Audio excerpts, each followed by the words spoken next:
بسم اللہ الرحمن الرحیم۔ محترم ناظرین، السلام علیکم۔ اموی خلیفہ سلیمان بن عبد الملک مشہور پیٹو انسان تھا۔ وہ کھاتے کھاتے تھکتا نہ تھا اور کہتا تھا کیا کروں، اب بھی بھوک باقی ہے۔ اس کے پیٹو پن کا اندازہ اس بات سے لگایا جا سکتا ہے کہ وہ مکہ مکرمہ آیا اور کچھ دن وہاں قیام پذیر رہا۔ اس کے ناشتہ کے لیے روزانہ 80 مرغیاں ذبح کی جاتی تھیں، پھر بھی کہتا تھا کہ میں اب بھی بھوکا ہوں۔ ایک دن وہ حمام میں گیا۔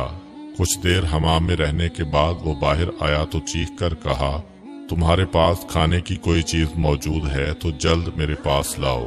اس کے دسترخوان کے انچارج نے کہا، آپ کے ناشتہ کے لیے میں نے 3 بکرے ذبح کرائے ہیں جو کچھ دیر بعد پک جائیں گے۔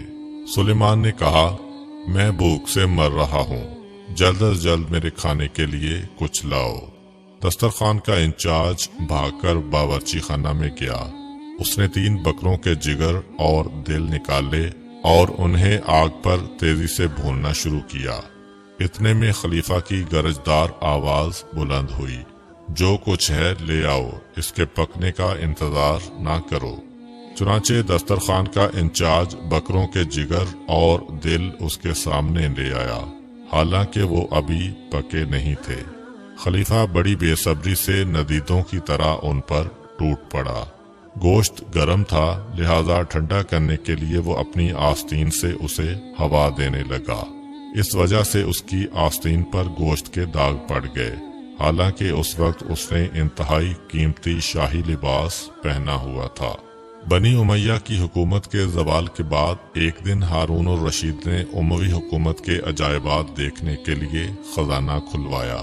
اس نے دیکھا کہ خزانہ میں اموی دور کے بے شمار ہیرے جواہرات اور قیمتی دھاتیں موجود ہیں۔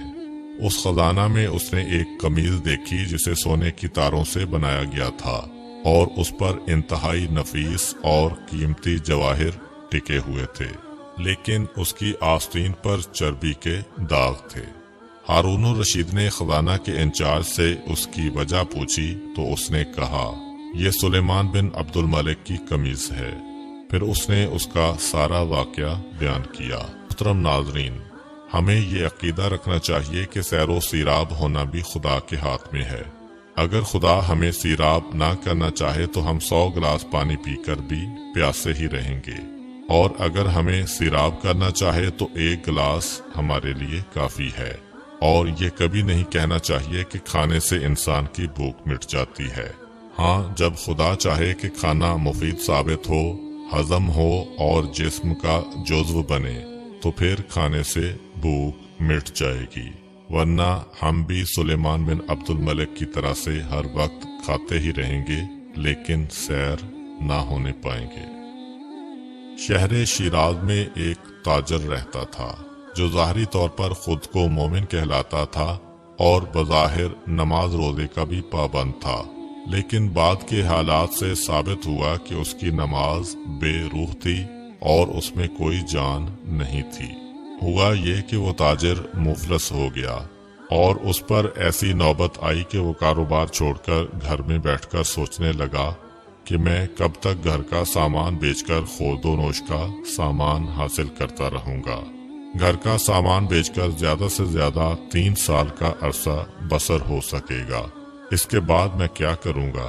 کیا 3 سال بعد میں گلیوں میں بیٹھ کر بھیک مانگوں گا؟ یہ سوچ کر وہ بہت پریشان ہوا اور اس نے خودکشی کا فیصلہ کر لیا۔ چنانچہ اس نے کہیں سے زہر حاصل کیا اور اسے کھا کر اپنی زندگی کا خاتمہ کر لیا۔ یہ تاجر زندگی میں بظاہر نمازی بنتا تھا، لیکن وہ خدا کی قضاء و قدر کا منکر تھا، اسی لیے اس کا خاتمہ کفر پر ہوا، کیونکہ اللہ کی رحمت سے مایوسی کفر ہے، جیسا کہ سورہ یوسف کی آیت نمبر 87 میں اللہ تعالیٰ کا فرمان ہے، اللہ کی رحمت سے مایوس نہ ہونا، کیونکہ کافر ہی اللہ کی رحمت سے مایوس ہوتے ہیں۔